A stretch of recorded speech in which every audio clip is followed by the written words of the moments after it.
Gloire à Dieu, gloire à Jésus, gloire au Saint-Esprit de Dieu. Je vais lire Ecclésiaste chapitre 5. Ne te presse pas d'ouvrir la bouche et que ton cœur ne se hâte pas d'exprimer une parole devant Dieu, car Dieu est au ciel et toi sur la terre. Que tes paroles soient donc peu nombreuses, car si les songes naissent de la multitude des occupations, la voix de l'insensé se fait entendre dans la multitude des paroles. Lorsque tu as fait un vœu à Dieu, ne tarde pas à l'accomplir, car il n'aime pas les insensés. Accomplis le vœu que tu as fait. Mieux vaut pour toi ne point faire de vœu que d'en faire un et de ne pas l'accomplir. Ne permets pas à ta bouche de faire pécher ta chair, et ne dis pas en présence de l'envoyé que c'est une inadvertance. Pourquoi Dieu s'irriterait-il de tes paroles et détruirait-il l'ouvrage de tes mains? Car s'il y a des vanités dans la multitude des songes, il y en a aussi dans beaucoup de paroles. C'est pourquoi crains Dieu. Si tu vois dans une province le pauvre opprimé et la violation du droit et de la justice, ne t'en étonne point, car un homme élevé est placé sous la surveillance de notre plus élevé, et au-dessus d'eux, il en est de plus élevé encore. Un avantage pour le pays à tous égards. C'est un roi honoré du pays.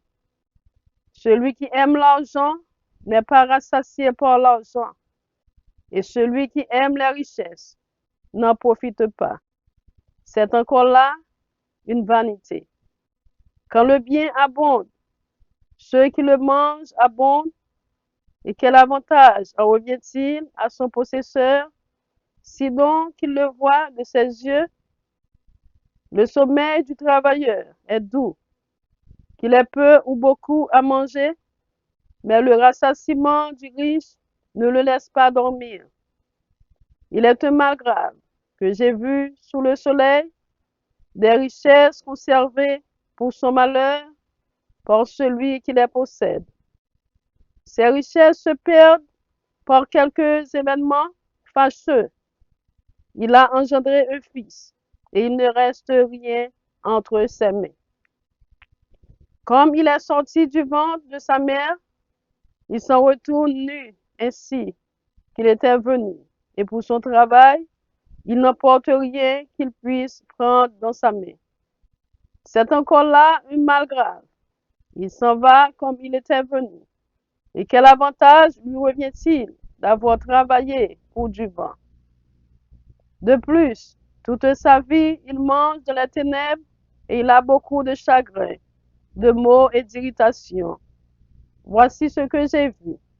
C'est pour l'homme une chose bonne et belle de manger, et de boire, et de jouir du bien-être, au milieu de tout le travail qu'il fait sous le soleil, pendant le nombre des jours de vie que Dieu lui a donné, car c'est là sa part. Mais si Dieu a donné à un homme des richesses et des biens, s'il l'a rendu maître d'en manger, d'en prendre sa part et de se réjouir au milieu de son travail, c'est là un don de Dieu, car il ne se souviendra pas beaucoup des jours de sa vie, parce que Dieu répand la joie dans son cœur. Amen. Que le Seigneur vous bénisse, que le Seigneur vous garde, que le Seigneur vous protège. C'est votre ami, ministre Maggie Pierre.